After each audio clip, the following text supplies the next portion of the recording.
ማየት አልፈልግም አይደለም ችግር እኔ ችግሬ በኋላ የሚመጣው ችግር ሌላ ነገር ይፈጥራል እሱ ህይወት ላይ ተጽዕኖ ይፈጥራል ነው ችግር የዛኔ እኔም ይደብረኛል በመፈለግ ስሜት ውስጥ ሆነክ ነበረ ይሄንን ነገር ስታደርግ የነበረው ግን ደግሞ አሁን ምንም የመፈለግ ስሜት የለውም ቁርጡን ነግራለች አልፈልግም ይሄንን ይወደድና ያበደ አንድ ነው ለነገር ሰውና እንግዲህ ኤሪክ ሁሌም ሀሳቡ አንድ ነው ዛሬም ነገም አልቀየረም ሀሳብ አንድ ነው ብሎ ዛሬም መጥቷል እንግዲህ በግልጽ አማርኛ እንዲ እየተናገረ ነበርና እንዲና የተሳደባቸው ልጆች አላችሁ በእርግጥ እኔ እንዲ ጥፋት አላየሁበትም ዛሬ እውነቱን ነው ነጭ ነው የነገረው ገብቷችኋል ለምንድን ነው እስከ ዛሬ እንዳለው በመፈለግ ስሜት ውስጥ ነበረ ተስፋ ነበረው ከዛሬ ነገ ተቀየራለ እያለ ተስፋ ነበረው አሁን ላይ ጆሲ እንኳን ሰምታችሁ ከሆነ ነገ ጧት አይታወቅምና ሊቀየር ይችላል ሲለት ራሱ ተቆጥታለች ሄሉ ምክንያቱም አንዳንድ ጊዜ በቀን ብለን የምንላቸው በቃ ይሄ ነገር ላረገው አልችልም የማንላቸው ነገሮች አሉ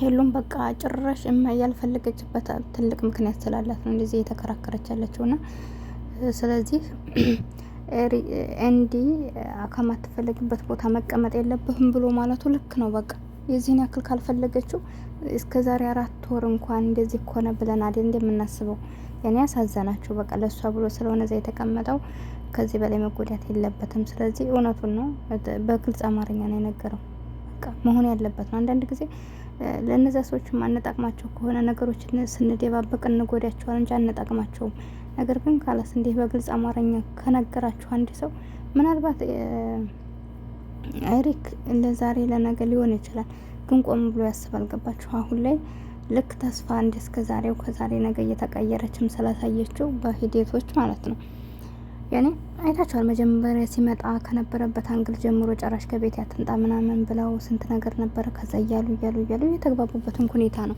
መልካሟን ነገር ነው ያስበው አሁን ላይ ግን ደግሞ እንደዚህ በግልጽ አማርኛ በጣም እንትን ያለ ነገር ከገባው በራሱ ታይም ልክ ጆስ እንዲያለው ቆርጦ ሊሄድ ይችላል ማለት ነው ሰላም አለይኩም ወራህመቱላሂ ወበረካቱ ውድና የተከበራችሁ የቻናል ቤተሰቦች እንዴት ናችሁ ደህና ናችሁ ወይ ሁሉ ሰላም ሁሉ መልካም እኔ ያለሁ አልሐምዱሊላህ ለቻናሌ አዲስ ከሆናችሁ ላይክ ሼር ሰብ ያደርጋችሁ አበረታቱኝ የምር ዛሬ ኤሪክ አሳዝኖኛል በቃ የሆነ አሳዘነኝ የምር በቃ ምንም አይነት ነገር ቢሉት በቃ ከዚህ ህይወት መውጣት አልፈለገም በቃ አልጎዳም እጠብቃለሁ ነው ያለውና እንግዲህ ሁላቸውም እየተከራከሩ አይታችኋቸዋል ጆሲም የራሱን አመለካከት ኤንድም የራሱን አመለካከት ሄሉም የራሱን አመለካከት እየሰጡበት ነበርና በዚህ ጉዳይ ላይ ነገር ግን አንዳንድ ጊዜ የማይሆኑ ነገሮችን አንዳንድ ሰው በግልጽ አማርኛ በቃ ቆርጥ ያለ አማርኛ ይነግራቸዋል አንዳንድ ሰው ደግሞ ሸም ከመያዙ አንፃር በተዘዋዋሪ የሱን አለመፈለግ ይነግራቸዋልና እስከዛሬ ሄሉ በተዘዋዋሪ ነበር ስትነግረው የኖራቸው አሁን ላይ ግን እንኳን በተዘዋዋሪ በግልጽ መነግራው ስላልገባው አሁን ላይ በግልጽ አማርኛ ነው በቃ ነገ የሚቀየር ነገር የለም በቃ እኔ ዝም ብዬ ነገ የሚቀየር ነገር ቢሆን ካሁኑ እናገራለሁ ነገር ግን የሚቀየር ምንም አይነት ነገር የለም እንደማይቀየርም ስላወቅኩ ነው ይሄን ነገር አስቤ አውጥቼ አውርጄ ወሰንኩትና እኔ ሪጋ የመሆን ፍላጎት የለኝም ብላለች ስለዚህ በግልጽ አማርኛ ተናግረዋለች ሶ እንግዲህ እንድም የተናገረው ይሄኛውን ትክክለኛው መንገድ ነው በቃ ወይ ምናልባት ምክንያቱን ነግራውም ሊሆን ይችላል እንዴ ዙሮ ተጨባጭ ነገር ስለያዘ ነው በሙሉ አማርኛ በዲፍረንስ ሲናገር የነበረው በቃ እስከዛሬ ስትኖር የነበረው ከዛሬ ነገ ይቀየራል ከዛሬ ነገ ተወደኛለች ዛሬ ባይሆንም ነገ እያልክ ተስፋ ነበረ አሁን ላይ ግን ካላስ ይሄን ግንኙነት እኔ አልፈልገውም ለኔ ብሎ ምንም አይነት ነገር እንዳይጀምር እንዳይቀመጥ እንዳይጠበቀኝ እኔ አልፈልግም ግን ደግሞ አልፈልግም አልኩ ማለት ከኔ ተለይ ጭራሹን አይንህም ማየት አልፈልግም ማለት አይደለም ቢሆንም ግን እኔ በፍቅር ደረጃ ነገ ጧት የኔ ትሆናለች ብሎ ተስፋ እንዲያደርግብኝ አልፈልግም ብላለች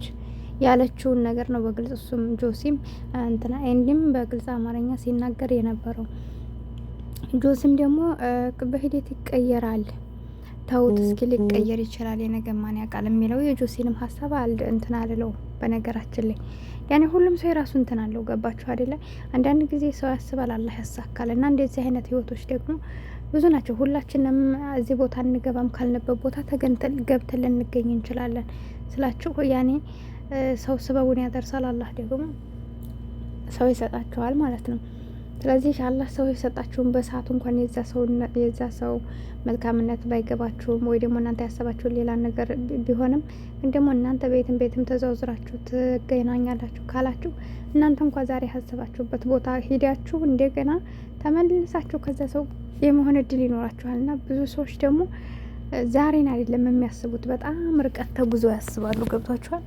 በቃ እየሄዱበት ያለው ብቻ ሳይሆን ነገንም ገና ብዙ ርቀት ተጉዘው የሚፈልጉትን ነገር የኔ ቢሆን ብለው ያስባሉ። ግን ብዙዎች ደግሞ ስታስቧቸው የእነሱ የሆነን ነገር እንኳን በስነ ስርዓት መያዝ የማይችሉ ሰዎች አሉና እኔ በጣም ይገርመኛል የሰው ነገር። ስለዚህ ኤሪክ ማለት ደግሞ ለስሜት ወይ ደግሞ በቃ ዛሬን ሳይሆን በየትም ቢሆን በየትም መክፈል ያለበት ዋጋ ከፍሎ እንግዲህ እንደተመለከታችሁ 90 ዓመትም ጠብቆ ጓደኛዬ ተገናኝቷ ብሏል። እንግዲህ ይሄን ያክል ተስፋ የሚያደርግ ሰው ነውና እኛ 90 ዓመት በእድሜም ላንኖር በህይወትም ላንኖር እንችላለን። እንኳን ይቅርና ጭራሽ ከ90 ዓመት በኋላ ኑሬ አንድ ሰው የኔ ይሆናል። ከዛ በኋላ ያለውን እድሜን እንዴትስ ብዬ ልኖረው ነው?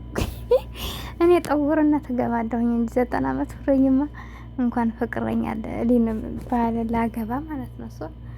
ብቻ ይገርማል። ያው እሱ ምሳሌው በዚህ ድረስ ርቀት ነው እየሄደ ያለው። እንግዲህ ፍቅር ይወድድና ያበድ አንድ ነው አይደል የሚባለው።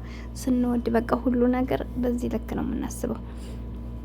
ጥላቻ ካለብን ወይም ደግሞ ፍቅር ከሌለብን ቀላሉም ነገር ከባድ ነው እና ፍቅር ይስጥልሁላችሁ እምላችኋለሁ። እንግዲህ ኤሪክ ምንም ማድረግ አይቻልም። ብቻ አላህ የውስጥህን አይቶ መልካም ነገር ይወፍቅህ እና እንዲህ ሲናገር የነበረው ጠማማ ነገር ነው ምናምን እያለ ኮመንት አይቼ ነበርና እንዲህ ዛሬ ልክ ነው የተናገረው። በቃ ያለችውን ነው ሄሉ ውስጥ ያለውን ነገር የነገረችውን ነው በተቃራኒው ያስረዳው ማለት ነው። እና እውነቱን ነው።